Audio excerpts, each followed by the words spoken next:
Alright, today I want to review my car. Today we're gonna see how long the startup takes. Perfect. When it gets to like 700 or 17,000, that's when.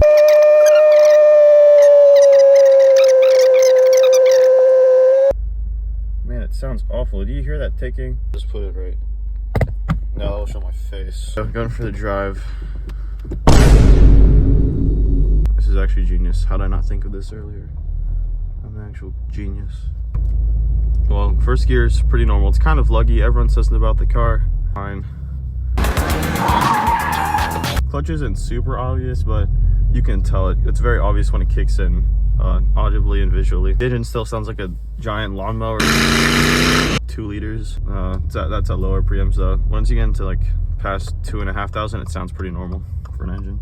Already voice cracking, no one's even in the car. Fast starts in this car and too hard. One time when I was driving this car, let's see, I went from 5th, forgot, it was like my 10th time ever driving the car. I went from 5th all the way down to 2nd because I thought I had to bring it over, but little do I know.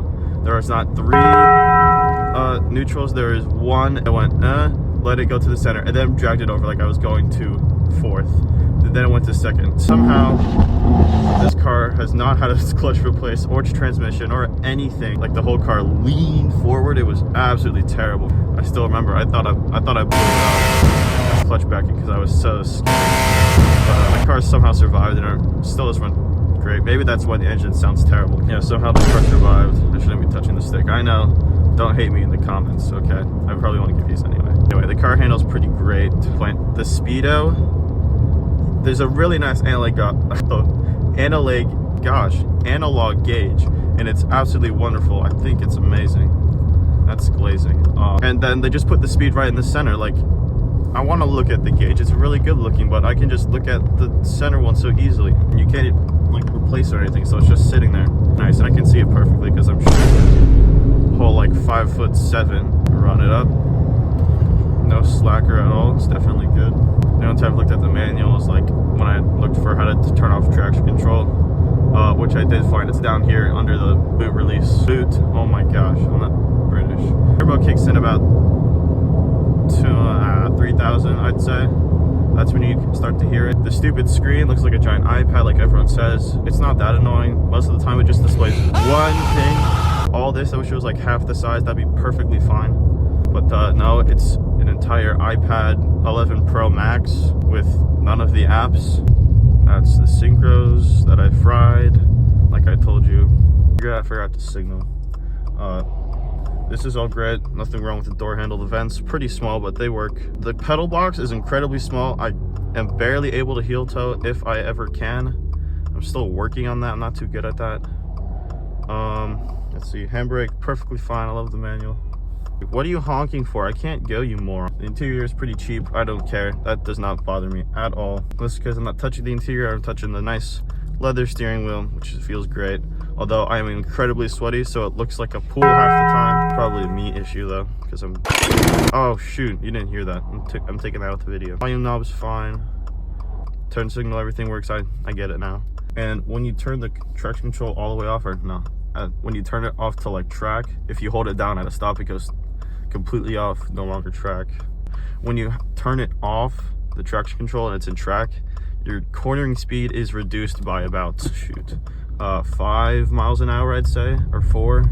Otherwise you start to understeer a little bit. I start going wide, I've noticed. VDS or whatever they call it, where they apply braking to a certain wheel for better cornering, it definitely works. I would keep it on if you are a serious junkhead and just love going fast, because it makes a difference.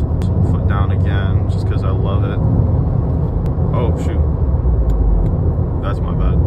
Yeah, I'm probably the only person who has ever revved this car to 8,000 and triple digits. Corners, the car, you can definitely feel, because it's not adjustable, you can definitely feel the car start to wobble around.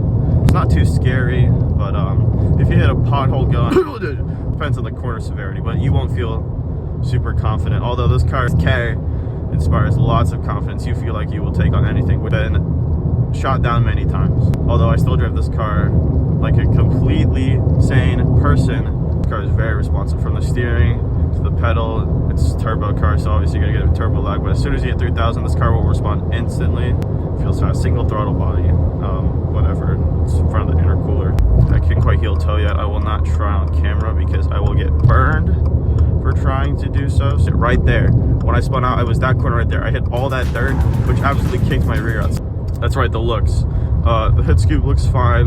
The rear taillights, I don't care. They look like a Civic. They look fine. They're nothing crazy to look at.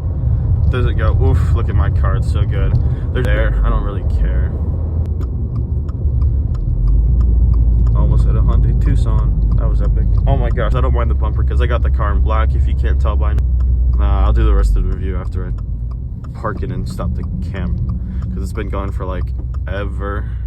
Shift point on most gears is around 3,000 if you want to hold it above 2, because I don't want to lug it. Another complaint about this is that when it's doing its high idle thing, the AC will always blow hot until it's calmed down. Like if it's idling high, it will not be cool, so you'll just be going. It just struggled to turn on really bad. That's like the first time it's ever had to. It's like sounded weird trying to turn on. Back seats are all right, but you cannot put Yao Ming in the back, so don't buy this car if you're Yao Ming. Let's go do a boot review. So down here is that's the hood. That right there, don't touch this. This one's also kind of bad. This one, that's definitely the hottest. And then I got to complain about the worst thing on this car. The Hyundai Tucson 2024. Look at this. This car is literally a Hyundai Tucson. You see how ugly this grill is? It looks like the worst factory grill of all time, probably. Here's the headlights. They look fine. I don't have the limited, so. But there's the Subaru logo in the headlight. There's the exhaust. It sounds like this. There's my Civic badge right there. Oh. Ugh. Complete garbage. Not really, but there's lots of sidewall, as you can tell.